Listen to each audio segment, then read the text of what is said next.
Hello बच्चों, तो फटाफट एनसीईआरटी सीरीज में आपका बहुत स्वागत है।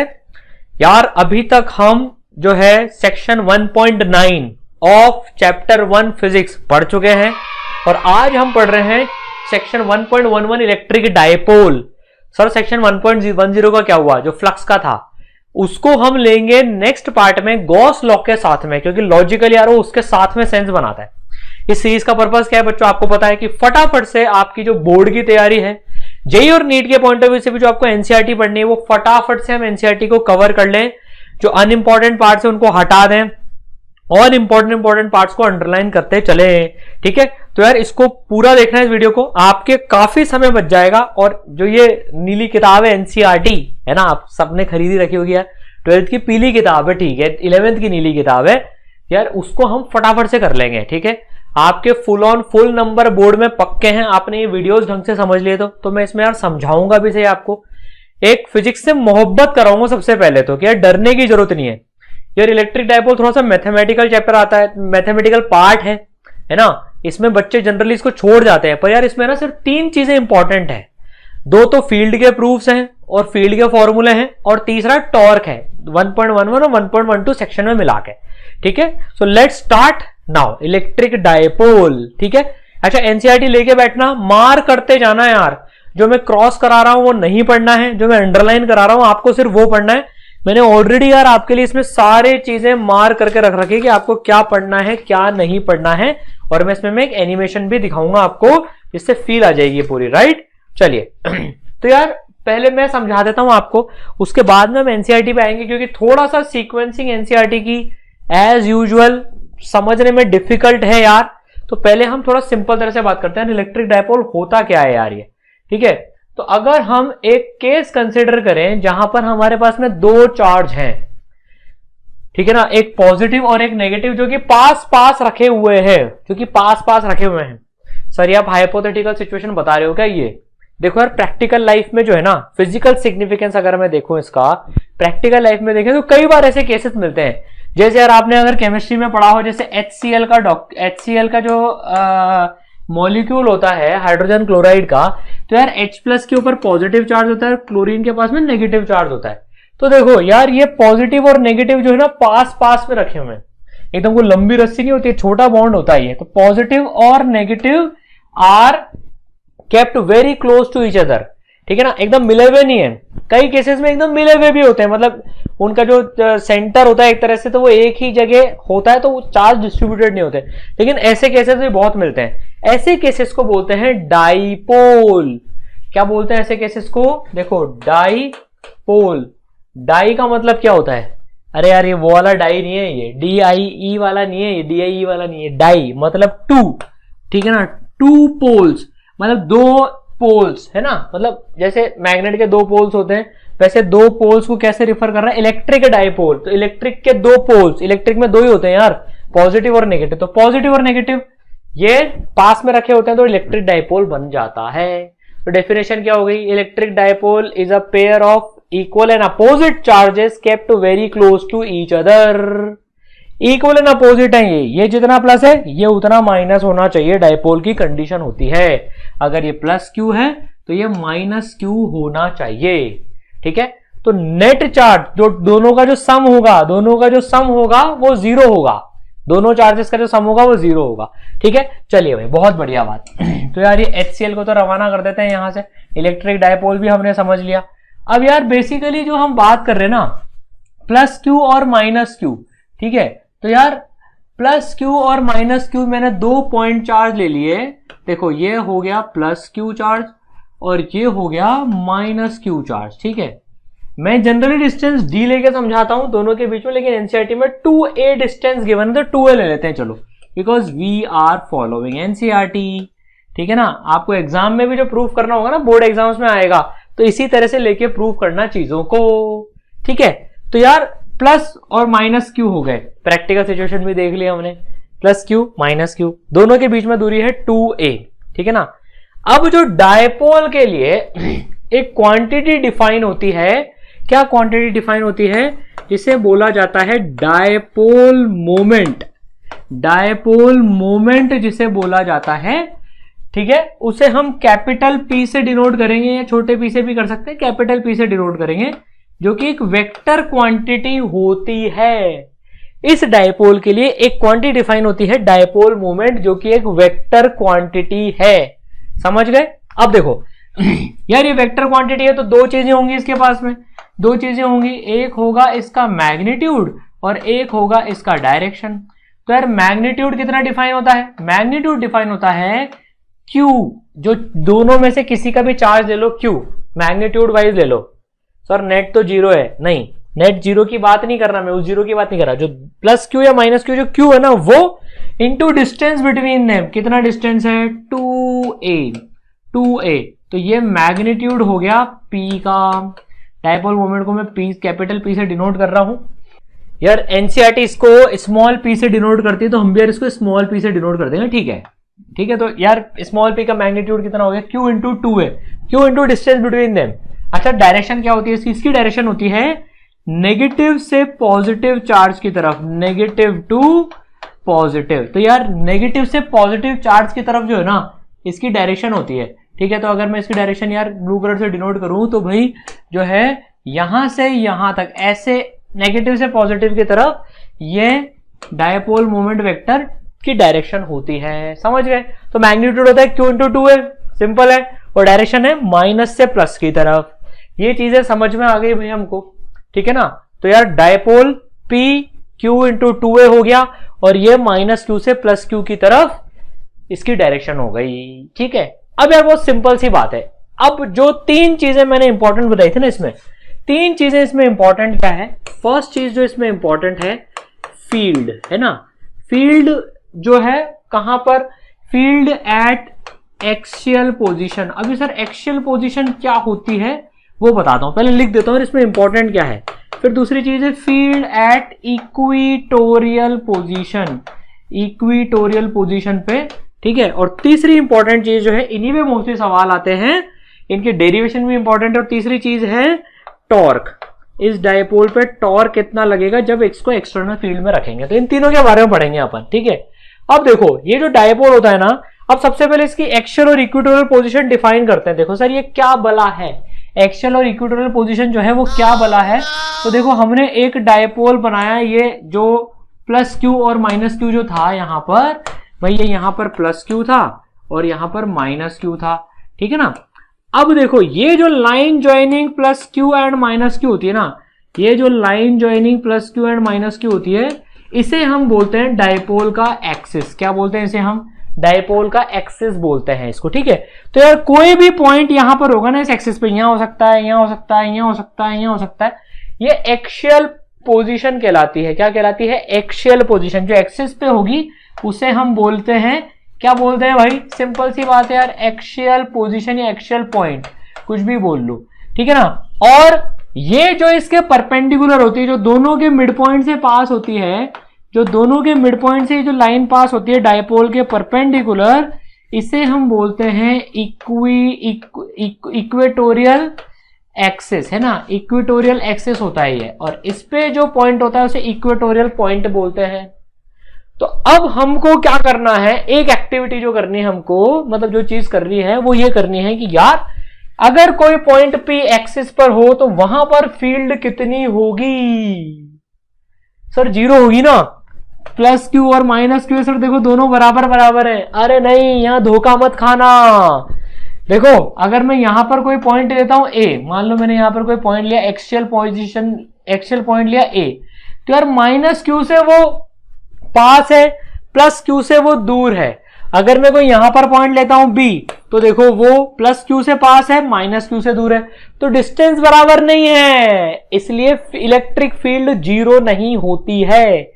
इसलिए इलेक्ट्रिक फील्ड एक्सियल पोजीशन पे सेंटर को छोड़ दो, आप सेंटर को छोड़ दो तो जीरो नहीं होती है। समझ गए? तो अब हमारा एम क्या है भाई? अब हमारा एम है एक्सियल पोजीशन पे फील्ड निकालना। ठीक है, समझ गए? अगर एनसीईआरटी में तो क्या है ना, सबसे पहले देखो ये दे रखा है, इसलिए मैं नहीं उठा रहा था कि यार आप डर नहीं जाओ। शुरू में जो है यहां पर फील्ड का डेरिवेशन करा दिया बिना डायपोल को ज्यादा समझाए, जो कि नीचे समझाए फील्ड बताने के बाद में। इसलिए मैं यार इसको अपने तरीके से पढ़ा रहा हूं, ताकि यार जो बच्चे इतनी मैथ्स देखकर एक साथ डर जाते हैं ना, यार भयानक मैथ्स देखकर जो है ना, और सर ये क्या है, छोड़ ही देते हैं इसको, छोड़ना मत यार। 3 नंबर का है, 5 नंबर का क्वेश्चन आता है जेई और नीट के पॉइंट ऑफ व्यू से भी ये काफी इंपॉर्टेंट है, डायपोल। ठीक है, चलो यार जेई नीट में तो यार आपको ये फॉर्मूले याद रखने पड़ेंगे दोनों जो आएंगे, लेकिन यार बोर्ड में डेरिवेशन आता है, इसलिए पे अटेंशन। इसमें मैथ से डरना मत, एकदम सिंपल बना दूंगा आपके लिए मैथ्स, आपको समझ में आ जाएगी पूरी चीज कि कैसे डेरिवेशन हुआ है, राइट। तो चलो अब अपन सबसे पहले एक्सियल पोजीशन पे फील्ड डिराइव करते हैं, फिर इक्वेटोरियल पोजीशन पे फील्ड डिराइव करेंगे। ठीक है, तो यार मैं सबसे पहले जो है एक डायपोल यहां पे बना देता हूं, दिस इज प्लस क्यू, ठीक है, and this is minus Q. इन दोनों के बीच की दूरी है 2a, इन दोनों के बीच की दूरी है 2a, और इनका जो मिड पॉइंट है, इनका जो मिड पॉइंट है ये a डिस्टेंस की दूरी पर, और यहां से भी ये a डिस्टेंस की दूरी पर। अब मैं एक एक्सिस पे एक पॉइंट लेता हूं, देखो आपको बिल्कुल ऐसे डिराइव करना है इसको, ठीक है ना, बिल्कुल ऐसे ही डिराइव करना है। अब मैंने एक एक्सिस पे पॉइंट लिया, बिल्कुल ध्यान से सुनना, देखो अभी कोई ध्यान भटकना नहीं चाहिए, बिल्कुल भी ध्यान भटकना नहीं चाहिए। मैंने एक्सिस पे एक पॉइंट ले लिया a, जो कि डायपोल के मिड पॉइंट से है r डिस्टेंस की दूरी पर। डायपोल के मिड पॉइंट से डिस्टेंस नापा जाता है, ये ध्यान रखना, डायपोल के मिड पॉइंट से डिस्टेंस नापा जाता है r। तो मुझे यहां पर फील्ड निकालनी है, सिंपल है, मल्टीपल चार्ज के चक्कर में फील्ड निकाल चुके हैं हम। तो क्या करना है, 2 चार्जेस हैं, ठीक है ना, अब प्लस क्यू चार्ज है, माइनस क्यू चार्ज है, तो एक फील्ड प्लस क्यू के चक्कर में होगी, एक फील्ड माइनस क्यू के चक्कर में होगी।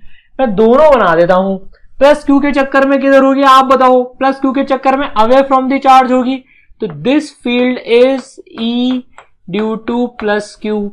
माइनस क्यू के चक्कर में जो फील्ड होगी वो टूवर्ड्स दी माइनस क्यू होगी, ठीक है ना, तो ये होगी E due to minus Q.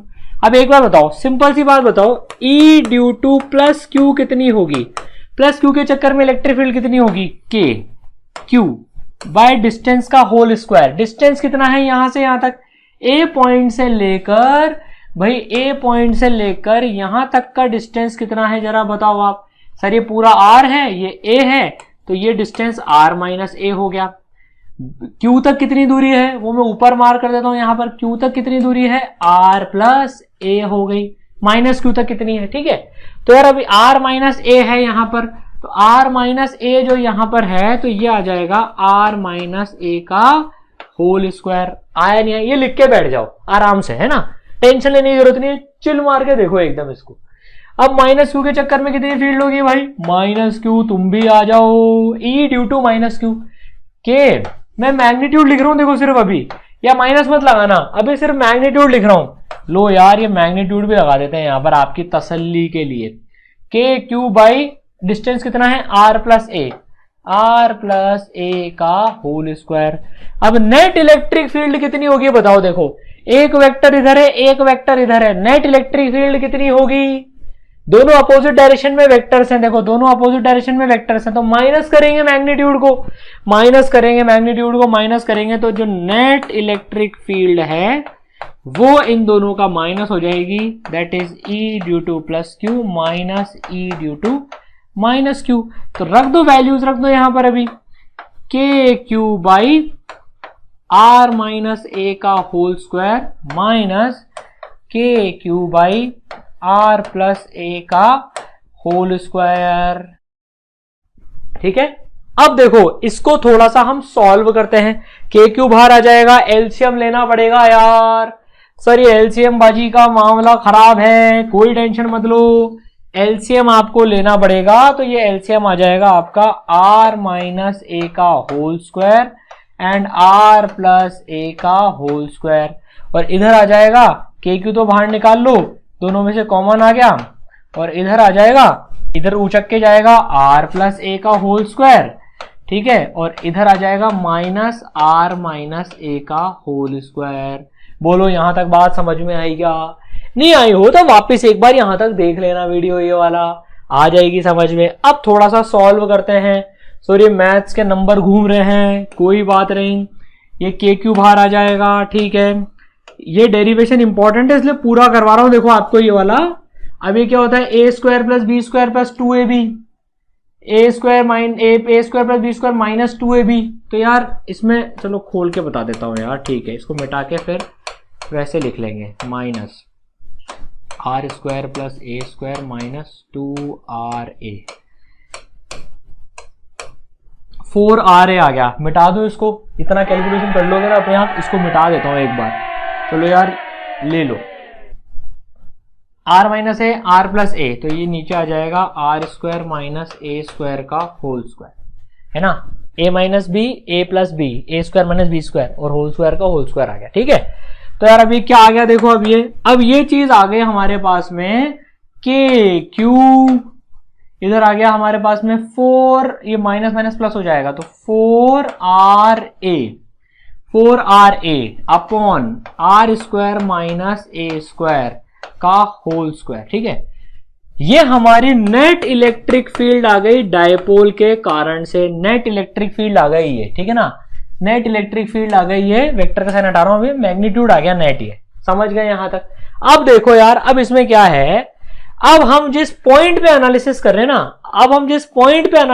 रहे हैं ये डायपोल, ये डायग्राम के हिसाब से मत कंफ्यूज मत होना, पर ये जो पॉइंट है ना, अगर ये ए पॉइंट डायपोल के रेस्पेक्ट में बहुत दूर होता, मतलब ए के कंपैरिजन में जो 2a डिस्टेंस है, ये जो a डिस्टेंस है, इसके कंपैरिजन में पॉइंट बहुत दूर होता। हमने वैसे ही बोला था, डायपोल की डेफिनेशन क्या बोली थी कि डायपोल के जो दोनों चार्जेस हैं बहुत पास होते हैं, मतलब ये a बहुत छोटा होता है, a बहुत छोटा होता है।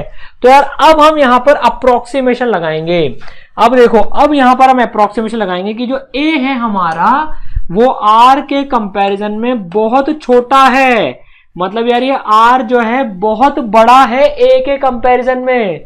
तो यार a को नेग्लेक्ट कर दो r के रेस्पेक्ट में, a को नेग्लेक्ट कर दो r के रेस्पेक्ट में। अब देखो, जब मल्टीप्लीकेशन में आ रहा है यहां पर r इंटू a, अब ध्यान से सुनना, देखो बच्चे यहां से नेग्लेक्ट करते थे, सर a को उड़ा दो, अबे यहां से नहीं उड़ा सकते हैं a को, ये मल्टीप्लाई हो रहा है। अगर आप बड़े नंबर को, आप मान लो 10 की पावर 10 को बहुत छोटे नंबर से मल्टीप्लाई कर रहे हो तो उसको नेग्लेक्ट नहीं कर सकते हो, ये 1 दे देगा ये आंसर। लेकिन हाँ, जब माइनस हो रहा है तब आप नेग्लेक्ट कर सकते हो। तो जब माइनस हो रहा है तो नेग्लेक्ट करो, मल्टीप्लीकेशन में नेग्लेक्ट मत करना। कई बच्चे ये गलती कर देते हैं, यहां पर मल्टीप्लीकेशन में नेग्लेक्ट नहीं होगा भैया, तो यहां ऊपर तो ऐसा का ऐसा ही बना रहेगा, यहां पर जो है यहां पर आप इसको कर दो नेग्लेक्ट, तो ये जो आपका a स्क्वायर हो जाएगा ये नेग्लेक्ट हो जाएगा r के कंपैरिजन में। ये फाइनल स्टेप होती है, शुरू से नेग्लेक्ट मत कर देना। यहां से सर एक काम करते हैं, यहीं से नेग्लेक्ट कर देते हैं, a और a दोनों उड़ा दो यहां से, तो 0 आंसर आ जाएगा और आपको भी 0 ही मिलेगा। शुरू में नेग्लेक्ट नहीं करना होता है, पूरा सॉल्व करने के बाद में नेग्लेक्ट करना होता है। तो ये कितना आ गया देखो, कलर चेंज कर लेते हैं अपन अब, तो k q है ना 4ra, ठीक है ना। अब मैं 4 को इस तरह से लिख रहा हूं 2 और 2a, सर क्या से क्या हो गया बेवफा। अब ये गया, अब देखो ये सर आपने ऐसा क्यों करा सर कि ये 2 और 2 2 2 या 4 क्यों करा? अरे मैंने इसलिए करा ताकि आप इसको देख सको, आप इसको देख सको, ताकि सर इसमें क्या है खास बात जो इसको देखें, सोच के देखो इसमें क्या है खास बात जो इसको देखें सर। अरे Q into 2a dipole movement का मैग्नीट्यूड है ये, इसलिए इसको मैंने ऐसे लिखा है, ठीक है ना। एक R से एक R तो उड़ा दो, 3 आ जाएगा। तो इलेक्ट्रिक फील्ड नेट कितनी आ गई? ये आ गई 2k, इसको मैं P लिख रहा हूं बाय R क्यूब, इतनी हमारी नेट इलेक्ट्रिक फील्ड आ गई। बोलो समझ में आई बात? तो 2kp by R cube net electric field आ गई। यहां पर वापस से मैं एक बार वो डायग्राम बना देता हूं, this was plus Q, this was minus Q, ठीक है ना, इनके बीच में डिस्टेंस था। अरे भैया ऐसा नहीं करो, इधर माइनस लगा हो और इधर जो है इधर माइनस क्यू लिख दो यहां पर, ठीक है ना, माइनस क्यू प्लस क्यू हो गया ये। और इधर ए पॉइंट पे जो r डिस्टेंस की दूरी पर था, ये हमें इलेक्ट्रिक फील्ड हमने निकाली, प्लस का प्रकोप ज्यादा होगा तो प्लस के चक्कर में, क्योंकि प्लस से पास में है, तो जो फील्ड होगी वो इस वाली डायरेक्शन में होगी, नेट इलेक्ट्रिक फील्ड इस वाली डायरेक्शन में होगी ई नेट। और जो डायपोल है वो भी इसी वाली डायरेक्शन में, -q से +q की डायरेक्शन में है वो भी। तो इन पे अगर वेक्टर साइन लगा दें तो E और P दोनों सेम डायरेक्शन में है, E और P दोनों सेम डायरेक्शन में है एक्चुअल पोजीशन पे। तो देखो E net is equal to 2kp/r³, 2kp/r³। यहां तक आपको डिराइव करना पड़ता है, 2kp/r³। याद रखना है इस रिजल्ट को, E net is equal to 2kp/r³। समझ गए, 2kp/r³। याद रहेगा सर? याद ही हो गया, अभी लेक्चर के दौरान ही याद हो गया, बात की तो छोड़ो। 2kp/r³। एक जगह फंसते हो इसमें सब लोग, बाद में बताऊंगा कहां फंसते हैं वो बाद में, ठीक है ना। 2kp/r³ नेट इलेक्ट्रिक फील्ड है एक्सियल पोजीशन पे। तो हमने भैया एक्सियल पोजीशन पे पूरा डेरिवेशन कर लिया, ठीक है। तो यार देखो हमने अब क्या क्या पढ़ लिया, फटाफट से देख लेते हैं। पूरा ये एक्सियल पोजीशन का पूरा डेरिवेशन हम करते हुए यहां तक आ चुके हैं, ठीक है ना, पूरा का पूरा। और ये भी चीज हमने देख ली पूरी की पूरी। तो 2kp/r³, ये k लिखा हुआ है, ये 1/4π0 लिखा हुआ है, यहां तक हमने डेरिवेशन कर लिया। अब इक्वेटोरियल जो पोजीशन है, इक्वेटोरियल पोजीशन पे भी जरा इसका डेरिवेशन कर लिया जाए। सर इक्वेटोरियल पोजीशन क्या होती है, अभी बताई थी आपको। इक्वेटोरियल पोजीशन में थोड़ा सा पेचीदगी वाला है, तो ध्यान से सुनना, देखो, ठीक है ना। तो यार इक्वेटोरियल पोजीशन पे क्या है, ये +q। काफी सारे लोग तो इसका डेरिवेशन पता है करवाते ही नहीं है, नालायक, छुड़वा देते हैं इसका डेरिवेशन। अरे भैया डेरिवेशन बहुत इंपॉर्टेंट है इसका, अभी आपको बोर्ड के इंपॉर्टेंट क्वेश्चंस दिखाऊंगा। अच्छा, अगर आपको बोर्ड के इंपॉर्टेंट क्वेश्चंस चाहिए ना इस चैप्टर के, तो लिंक डिस्क्रिप्शन में गिवन है। ईसरल ऐप में एक कोर्स हमने पूरा फ्री रख रखा है बच्चों, दिखा भी दूंगा अभी लेक्चर के एंड में। उसमें इलेक्ट्रोस्टैट के इंपॉर्टेंट क्वेश्चंस देख लेना। तो चैप्टर 1 और चैप्टर 2 के हमने कंबाइन करके इंपॉर्टेंट क्वेश्चंस डाल रखे हैं उसमें, ठीक है। पूरे चैप्टर के इंपॉर्टेंट क्वेश्चन मिल जाएंगे। तो उसमें से एक पार्ट ये भी इंपॉर्टेंट है, इसका डेरिवेशन, ठीक है। अब सेकंड चीज आती है कि यार इक्वेटोरियल पोजीशन पे कैसे डिराइव करें, ठीक है। तो ये +q और ये हो गया अपना -q, ठीक है ना। इसको मैं ऐसे ज्वाइन कर रहा हूं अभी यार, ये 2a डिस्टेंस की दूरी पर है। इक्वेटोरियल पोजीशन कहां पर है, इक्वेटोरियल पोजीशन है ये a डिस्टेंस, ये a डिस्टेंस, यहां पर मैं a पॉइंट यहां पे ले लेता हूं, a पॉइंट में यहां पे ले लेता हूं यार। तो ये हो गया हमारा पॉइंट a, ठीक है ना। a पॉइंट ये हो गया, a को जरा थोड़ा इधर लिखे हैं, है ना, ठीक है, a पॉइंट। अब देखो यहां पर भी सेम फंडा सेम लगेगा, देखो कॉन्सेप्ट सेम है। फर्स्ट स्टेप आपकी सेम होगी ना, +q के चक्कर में लिखो, -q के चक्कर में फील्ड लिखो, दोनों को ऐड कर दो, वेक्टर एडिशन करना है, वेक्टर एडिशन करना है। तो यार +q के चक्कर में देखें तो यार ये यहां से मैंने लाइन ज्वाइन कर दी, यहां से ट्राइंगल बना दिया एक, ये E ड्यू टू +q, ठीक है। और -q की लाइन जोड़े अगर अपन, तो पहले डायग्राम बना के बैठ जाओ, बच्चे का डायग्राम नहीं बनाते तो लफड़ा हो जाता है उसमें। E due to -q। अब इन दोनों का वेक्टर एडिशन करना है। अब आप एक काम करो, ये एंगल ले लो थीटा, इसका काम आने वाला है इस एंगल का, ठीक है। और ये डिस्टेंस है, ये डिस्टेंस जो है r डिस्टेंस है, सेंटर से पॉइंट की डिस्टेंस इक्वेटोरियल पोजीशन पे। तो ये जो हम डिराइव कर रहे हैं, ये इक्वेटोरियल प्लेन पे, ये इक्वेटोरियल पोजीशन पे फील्ड का डेरिवेशन कर रहे हैं। अब क्या होगा, इन दोनों का वेक्टर सम करना है। तो यार पहले एक काम करें, फील्ड की वैल्यू लिख लें। ये डिस्टेंस कितनी हो गई, पाइथागोरस बाबा को याद करो, ये वाली जो डिस्टेंस है ये कितनी डिस्टेंस हो गई। सर पाइथागोरस बाबा को याद कर लो, बड़े सिंपल सी बात है, √r² + a², ठीक है ना। तो यार ये √r² + a² होगी, लिख देता हूं यार यहां पर, चलो √r² + a², ये वाली भी सेम ही होगी। तो E ड्यू टू +q कितनी है, E ड्यू टू +q कितनी है, k/q, ये डिस्टेंस का स्क्वायर, ये डिस्टेंस का स्क्वायर हो जाएगा r² + a²। बोलो समझ गए इस बात को, सर अच्छे से समझ गए। A ड्यू टू -q कितनी हो जाएगी, k, मैग्नीट्यूड ले रहे हैं, q डिस्टेंस उतना ही है, r² + a²। तो ये देखो अब ये दोनों बराबर हैं, ये दोनों बराबर हैं मैग्नीट्यूड वाइज, ठीक है। और इनके बीच में जो एंगल निकाल के भी सॉल्व कर सकते हो, लेकिन उससे सिंपल तरीका देखते हैं। देखो वेक्टर में हमने एक चीज पढ़ी है, अगर मैं यहां पर एक लाइन खींच दूं तो यार अगर मैं इसके दो कंपोनेंट करूं, ध्यान से समझना, अगर मैं इसके दो कंपोनेंट करूं अभी ई के अगर हम दो कंपोनेंट करें तो यार ये परपेंडिकुलर वाला कंपोनेंट तो कैंसिल ही हो जाएगा क्योंकि ये दोनों तो बराबर हैं, ये एंगल भी थीटा है और ये एंगल भी थीटा है। तो जो इनके जो कंपोनेंट काम आएंगे, ध्यान से सुनना अभी, जो इनके कंपोनेंट काम आएंगे वो कॉस थीटा वाले कंपोनेंट ही तो काम आएंगे, दोनों के कॉस थीटा वाले, दोनों वेक्टर्स के कॉस थीटा वाले कंपोनेंट ही ऐड होंगे। तो जो नेट इलेक्ट्रिक फील्ड होगी, नेट इलेक्ट्रिक फील्ड होगी, अगर मैं इसको जस्ट ई बोल लूं एक बार को तो ये भी ई हो गई है। तो नेट इलेक्ट्रिक फील्ड क्या होगी यार, थोड़ा सा मैथमेटिकल जा रहा है, टेंशन मत लेना। नेट इलेक्ट्रिक फील्ड क्या हो गई, कॉस थीटा कॉस थीटा। तो ई नेट जो आ जाएगी, ई नेट जो आ जाएगी वो आ जाएगी 2e का कॉस थीटा।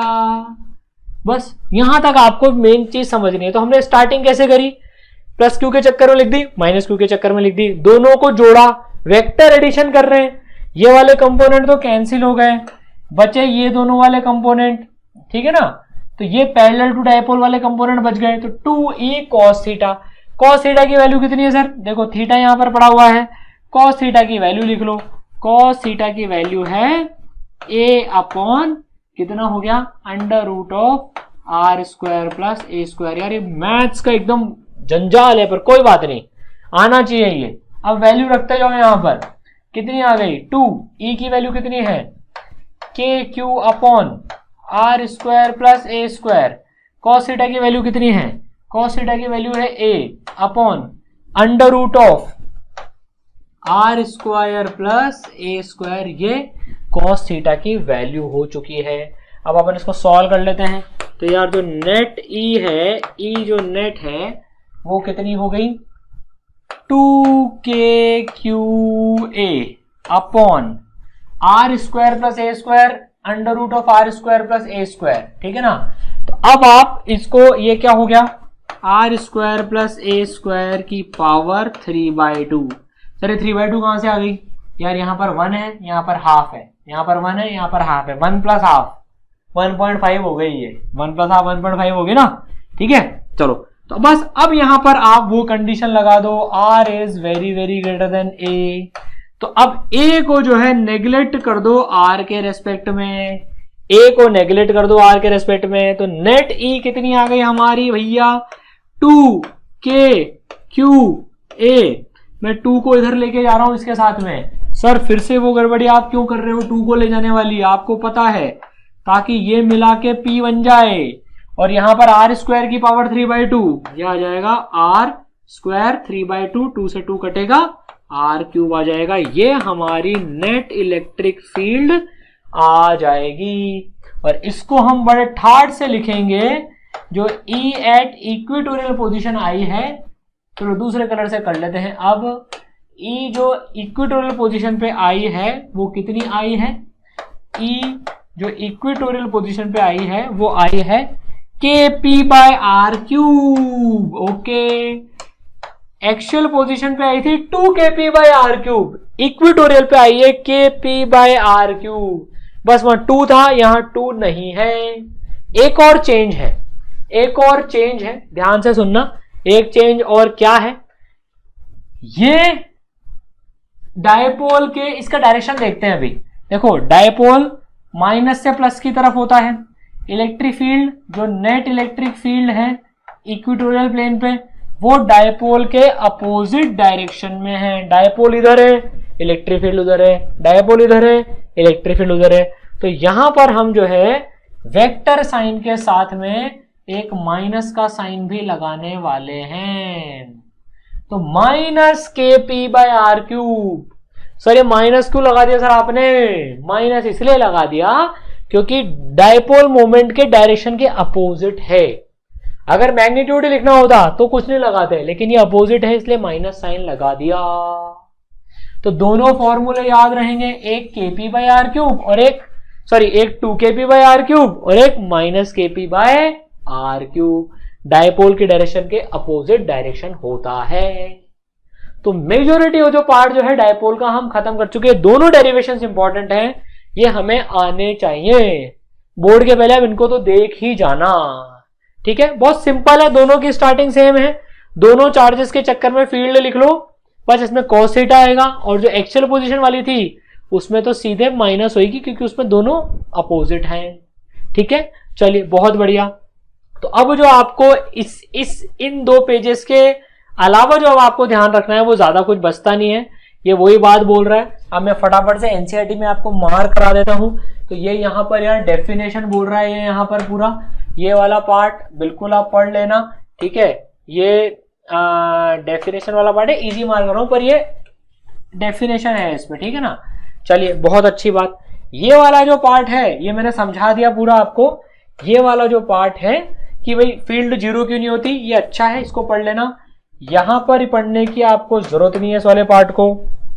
ठीक है, बाद में पढ़ सकते हो कि यार 1/r² की तरह से वेरी नहीं करती, 1/r³ की तरह से वेरी करती है। ठीक है, अब इक्वेटोरियल प्लेन क्या होता है वो भी समझा दिया, एक्सियल पॉइंट क्या होता है, डाइपोल एक्सिस क्या होता है वो भी आपको मैंने समझा दिया पूरा का पूरा।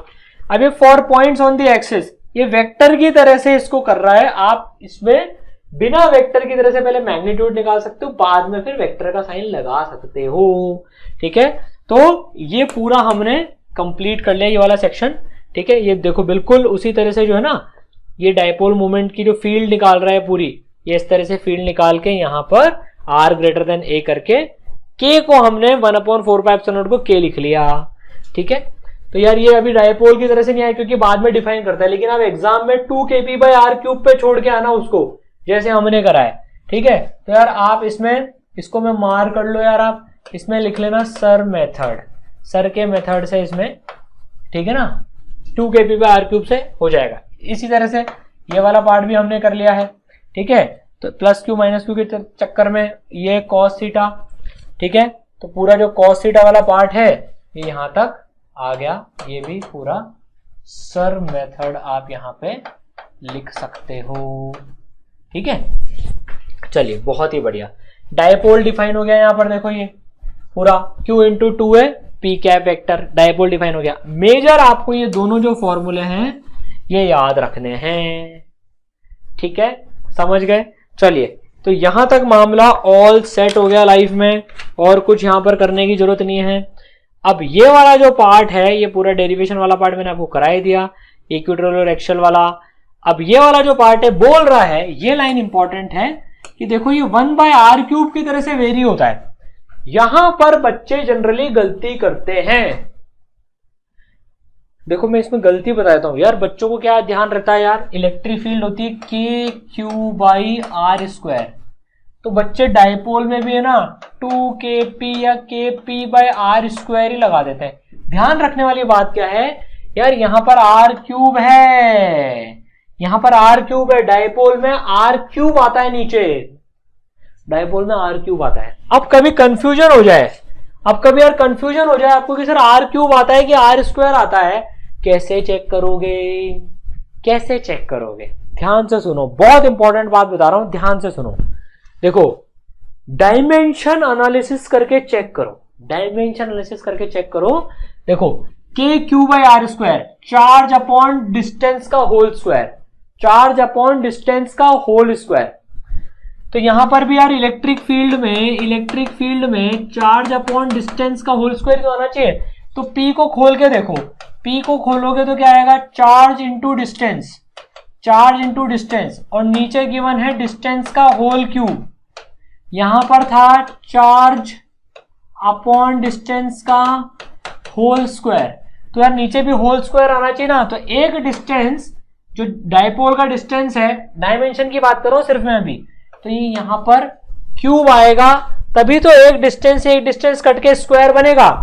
फाइनली तो हमको क्यू अपॉन डिस्टेंस का होल स्क्वायर चाहिए, फाइनली तो हमको चार्ज अपॉन डिस्टेंस का होल स्क्वायर चाहिए। इसलिए डाइपोल जब होता है तो नीचे एक आर एक्स्ट्रा लगाना पड़ता है, क्योंकि डाइपोल में भी डिस्टेंस शामिल है।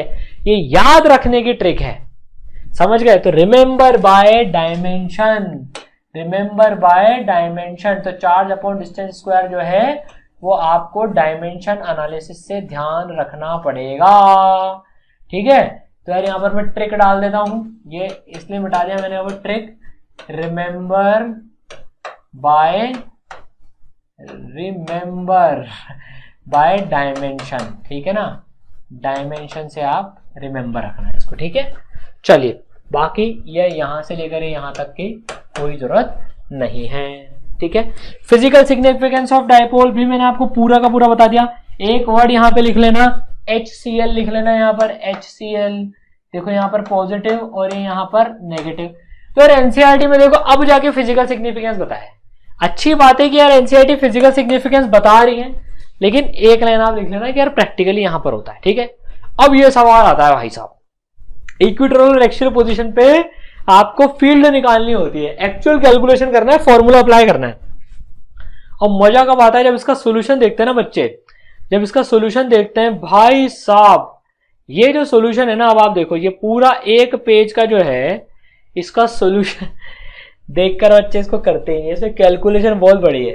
अगर कैलकुलेशन करके इतना गंदा गंदा आंसर आता है ना कि बस, तो भैया एनसीईआरटी भाई साहब आपने हमको जो है एकदम डरा दिया है।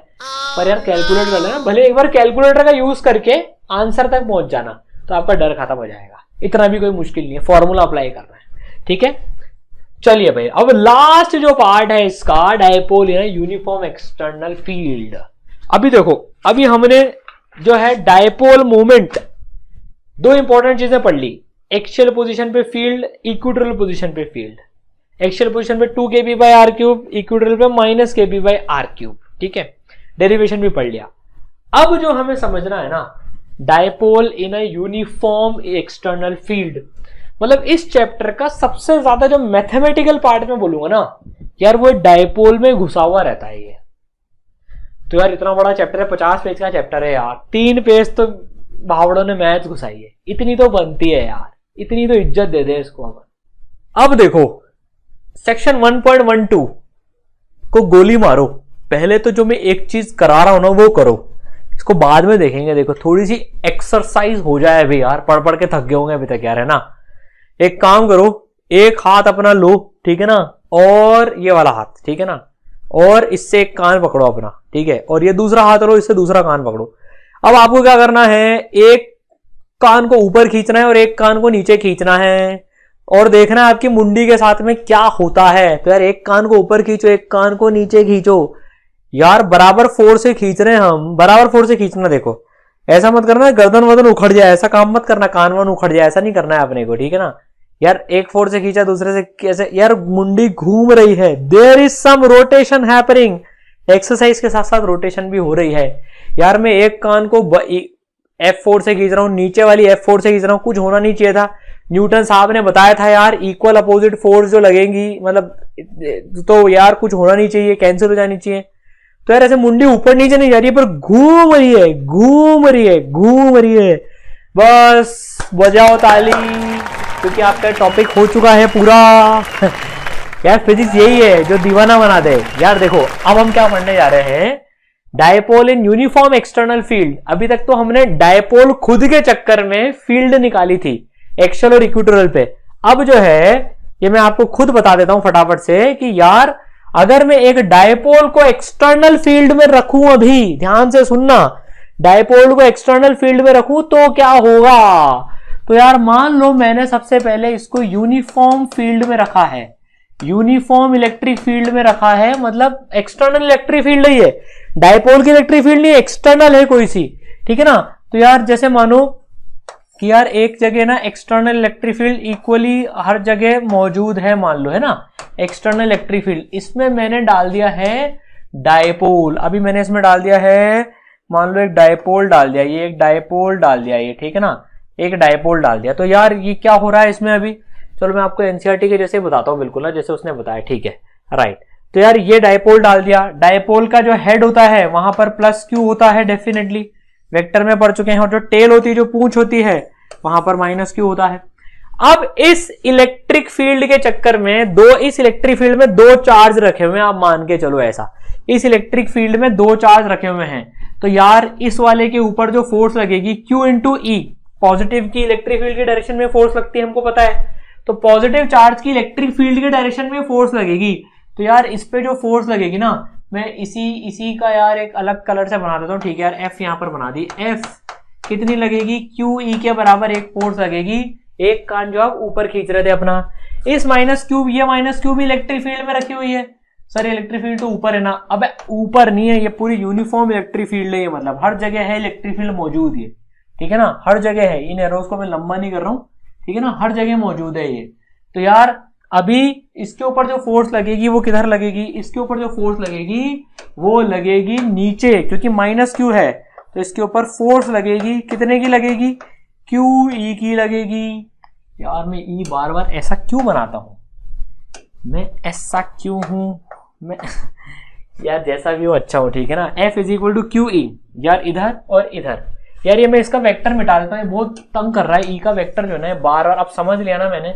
अब मैं इसको बस यहाँ पर सिंपल सा बना रहा हूँ, ऐसा थोड़ा क्लीन, नीट एंड क्लीन होना चाहिए लाइफ। एक्सटर्नल इलेक्ट्रिक फील्ड है तो यार इसके ऊपर F नीचे और इसके ऊपर F ऊपर, एक्सटर्नल इलेक्ट्रिक फील्ड है सब जगह, है ना, ठीक है। अब देखो यार, तो ये वही केस हो गया, मुंडी वाला केस हो गया।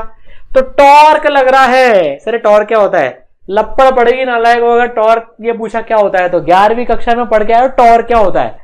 तो यार इसके ऊपर में घुमाएगा ये इसको घुमाएगा। यार ये मान लो डायपोल होता, इस पेन को मैं डायपोल ले रहा हूँ, इसको ऊपर खींच रहा हूँ, इसको नीचे खींच रहा हूँ, तो यूं घूमेगा ना, ये यूं घूमेगा ना। टॉर्क लग रहा है इसके ऊपर में, ठीक है ना। कितना टॉर्क लग रहा है जरा निकाल लेते हैं यार, बड़ा सिंपल सा मामला है। वैसे तो बहुत फॉर्मूले पढ़े रोटेशन में, पर एक बिल्कुल बेसिक से काम कर लेते हैं, ठीक है ना। ये सेंटर के अबाउट इसका जो है ना टॉर्क निकाल लेते हैं, सेंटर के अबाउट इसका टॉर्क निकाल लेते हैं। जो इसका सेंटर है ये डिस्टेंस है ए, ठीक है ना। अब यार ये एंगल जो है, आप वो एंगल, ये एंगल जो है इलेक्ट्रिक फील्ड और डायपोल के बीच में आप थीटा बोल लो, आप थीटा एंगल बोल लो। तो यार ये डिस्टेंस कितना हो गया, ये डिस्टेंस हो गया ए साइन थीटा। कितना हो गया, ए साइन थीटा। और ये वाला डिस्टेंस भी कितना हो गया, ए साइन थीटा हो गया। तो टॉर्क कितना लगेगा, कैलकुलेट कर लो यार, बड़ा सिंपल है। टॉर्क टाउ, टाउ नहीं है ये, टाउ है ये। कितना हो गया यार, F into distance, force into distance.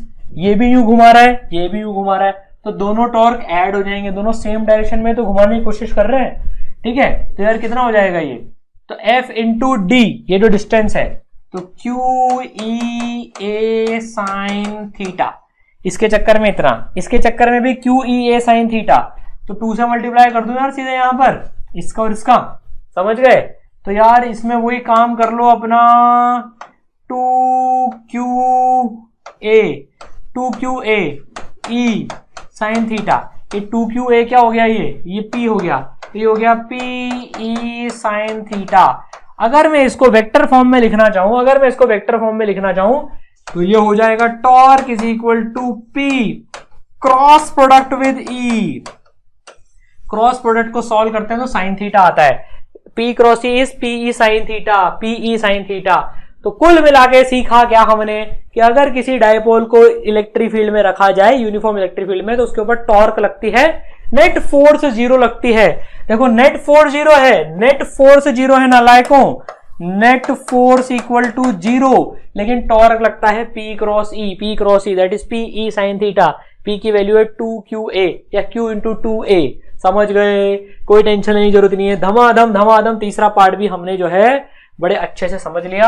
आप तो ये ध्यान रखो, जो मैंने सिखाया वो कर लो। इस डायग्राम को ध्यान रखना, बाकी कुछ करने की आपको जरूरत नहीं, इसलिए इसको मैं इजी मार्क कर रहा हूं। टाइम मिले तो पढ़ लेना, नहीं तो आपको सब आता है अब, ठीक है। चलिए अब ये क्या रामायण गाई जा रही है यहां पर, वो भी समझा देता हूं मैं आपको। बाकी ये वाला पार्ट मैं आपको ऑलरेडी पढ़ा चुका हूं कि यार कंगा जो है, चलो इस पे बाद में आते हैं, ठीक है ना। ये समझ में आ गया, P क्रॉस E डिराइव कर लोगे, डेरिवेशन आ गया। तो टॉर्क का फॉर्मूला याद रखना बहुत इंपॉर्टेंट है, P क्रॉस E। अब ये इलेक्ट्रिक फील्ड इससे क्या चाहती है पता है, एक इंटरेस्टिंग चीज बताता हूं। इलेक्ट्रिक फील्ड चाहती है कि डायपोल उसकी डायरेक्शन में घूम जाए। देखो ये जो वेक्टर है ना, ये वाला, ये जो नीले कलर का वेक्टर है, P वेक्टर जो लिखा हुआ है यहाँ पर, ये हमने, ठीक है ना, P वेक्टर जो लिखा हुआ है, इलेक्ट्रिक फील्ड चाहती है तू मेरी डायरेक्शन में घूम जा।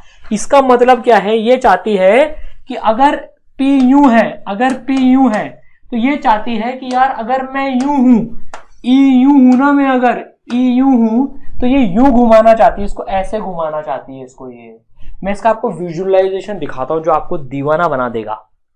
देखो ये अपना ई सरल का ऐप का लेक्चर है, ठीक है ना। देखो तो यार ये मैंने E इधर ली है, हर ई चाहती है कि यार जो पी है ना वो मेरी डायरेक्शन में घूम जाए, वो मेरी डायरेक्शन में घूम जाए।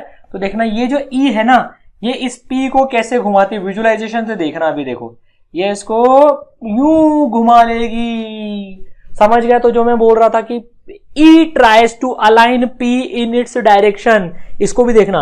ये जो नीला वाला P का डंडा है, ये P का वेक्टर है, इसको देखना कैसे घुमाएगी। अभी ये इसके ऊपर इधर कान खींचेगी, इसको इधर कान खींचेगी। तो ये जो डंडा है ना, ये वाला जो इसका डंडा है, विजुअलाइजेशन का फर्क देखना कभी नहीं भूलोगे जिंदगी में। दिस इज विजुअलाइजेशन जो आपको दीवाना बना देगा। ये इसको, इस वेक्टर को जस्ट मैं अभी मिटा रहा हूं, 2x पे चला देता, पर कोई बात नहीं, ठीक है ना। ये देखो ये इसको ये यू घुमा लिया, इसको ये यू घुमा लिया, तो उसने अपनी डायरेक्शन में उसको अलाइन कर लिया। समझ गए? समझ गए सर, ठीक है। तो यार अब आप आराम से बता सकते हो यार इसको ये किधर घुमाएगी, इसको घुमाएगी, ये ऐसे घुमाएगी इसको ये, और फाइनली इसको ये ऐसे अलाइन कर लेगी। वैसे इसको एसएचएम करवाएगी, ये एंगुलर एसएचएम कराएगी, ये यूं डांस करता रहेगा, ये यूं डांस करता रहेगा। इसके ऊपर जेई नीट में सवाल आते हैं यार, बोर्ड में नहीं पूछते, इसका टाइम पीरियड वगैरह सब वो जेई नीट में पूछा जाता है, तो वो सब हमने वहां पर पढ़ाया हुआ है, ठीक है। समझ गए? तो यार ये लाइन भी इंपॉर्टेंट है। The torque will tend to align the dipole, ठीक है, जो फील्ड के साथ में उसको अलाइन करने की कोशिश करेगी। और जब वो अलाइंड है, इस केस में टॉर्क कितना होगा भाई? कई बार ऐसे पूछ लेते हैं कि यार इधर ई है और इधर ही पी है, इस केस में साइन थीटा दोनों के बीच में 0 है, मतलब थीटा 0 है, थीटा 0 है, तो ये टॉर्क इस केस में 0 हो जाएगा। ऑलरेडी अलाइंड है वो, टॉर्क 0 लगेगा, ठीक है, इस पर्टिकुलर केस में। चलिए भाई, बहुत अच्छी बात। तो नेट फोर्स 0 हो गई। अब एक केस और बताता हूं आपको, सिंपल केस है। अभी तक हमने मान लो, अभी तक हमने यूनिफॉर्म ई पढ़ी थी, जब ई सेम थी। अगर अभी नॉन यूनिफॉर्म ई हो, तो नॉन यूनिफॉर्म इलेक्ट्रिक फील्ड हो अगर, तो क्या होगा? नॉन यूनिफॉर्म इलेक्ट्रिक फील्ड मतलब जो है कि यार यहां पर तो इलेक्ट्रिक फील्ड, चलो मैं इसका सिंपल तरीका ले लेता हूँ, एक बहुत सिंपल मेथड ले लेता हूँ कि यार इलेक्ट्रिक फील्ड है ना बढ़ती जा रही है। इलेक्ट्रिक फील्ड जो है ना यहां पर तो थी ई, और यहां पर बढ़ते बढ़ते इंक्रीज होती जा रही है, यहां पर बढ़ते बढ़ते हो गई, मान लो 2e हो गई। अब डायपोल रखें अगर अपन, अब देखो अगर अब डायपोल रखें तो क्या होगा? मान लो मैं यहां पर पॉजिटिव चार्ज रख रहा हूं, पॉजिटिव Q, और मैं यहां पर रख रहा हूं नेगेटिव Q। तो अब क्या होगा देखो यार, पॉजिटिव Q के ऊपर फोर्स इस वाली डायरेक्शन में लगेगी, कितनी लगेगी? QE रखेगी, और नेगेटिव के ऊपर उल्टी फोर्स लगेगी, 2EQ लगेगी अभी फोर्स। इलेक्ट्रिक फील्ड बढ़ती जा रही है, नॉन यूनिफॉर्म है। नॉन यूनिफॉर्म का मतलब होता है कि बदल रही है। तो देखो अब फोर्स 0 नहीं रहेगी, 2 टाइम्स और 1 टाइम, तो नेट फोर्स इस वाली डायरेक्शन में आ जाएगी, नेट फोर्स इस वाली डायरेक्शन में आ जाएगी। तो इस केस में नेट जो फोर्स है वो 0 के बराबर नहीं है। तो नॉट नेसेसरी कि डायपोल के ऊपर नेट फोर्स हमेशा 0 लगे। ई नॉन यूनिफॉर्म है तो हो सकता है कि डायपोल के ऊपर नेट फोर्स आ जाए। तो क्वेश्चन देखकर सॉल्व करना, ठीक है। तो ये महाराज जो है एनसीईआरटी वाले इसमें ये चीज बता रहे हैं, ये पूछते नहीं है दो ज्यादा, लेकिन ये वाला जो पार्ट है ना, ये पूरा पार्ट ये बता रहे हैं कि अगर ई नॉन यूनिफॉर्म हो तो ये एक मैं इसको ई मार कर देता हूं, या गुड भी मार कर सकते हैं, चलो गुड मार कर देते हैं, ई के बदले गुड मार कर देते हैं। पढ़ लेना है इसको यार एक बार, मैंने समझा दिया है पूरा, 2 केस में गिवन है, ठीक है। अब नीचे जो लास्ट बात इसमें बोल रहा है कि यार कि जब हम कंघे को बालों से रगड़ के पेपर के पास लाते हैं तो क्यों अट्रैक्ट करता है, ये समझा रहा है वो। ये बोल रहा है पेपर में डायपोल बन जाता है, पेपर में डायपोल बन जाता है। मैं पहले समझा चुका हूं आपको यार, ये कंघे को अगर हम, कंघा नेगेटिवली चार्ज होता है, इसकी चक्कर में फील्ड होती है। अब इसके पास में पेपर लेके आते हैं ना, इसके पास में पेपर लेके आते हैं तो यहाँ पॉजिटिव इंड्यूस हो जाते हैं या नेगेटिव इंड्यूस हो जाते हैं। पॉजिटिव और नेगेटिव, पॉजिटिव को ज्यादा तेजी से खींचा जाता है, नेगेटिव को कम तेजी से रिपेल करा जाता है, तो ये कागज इसके चिपक जाता है। ये मैं ऑलरेडी आपको समझा चुका हूं, ठीक है। चलिए भाई, ऑसम मैक्स। तो वे पूरा डायपोल हमने कंप्लीट कर लिया है, आप इतना पढ़ जाओ। 3 चीजें इंपॉर्टेंट है वो ध्यान रखनी है, field on axial, field on equatorial और torque on dipole in external electric field. बस ये 3 चीजें पढ़ जाओ, आपके इस सेक्शन में तो पूरे में से पूरे नंबर आ जाएंगे। फील आई ना, वो ज्यादा इंपॉर्टेंट है। देखो यार, फील आई कि कैसे वो कान खींचने का कभी भी आपको समझ में आ जाएगा अपने आप कि यार यूं और यूं कैसे मुंडी घूम जाती है। फिजिक्स वही जो दीवाना बना दे, मचा देंगे, फोड़ देंगे। All the best. दोस्तों के साथ शेयर जरूर करना है इसको, ठीक है, और सब्सक्राइब करना ना भूलना। सब लोग सब्सक्राइब करना। चलो, ऑल दी बेस्ट।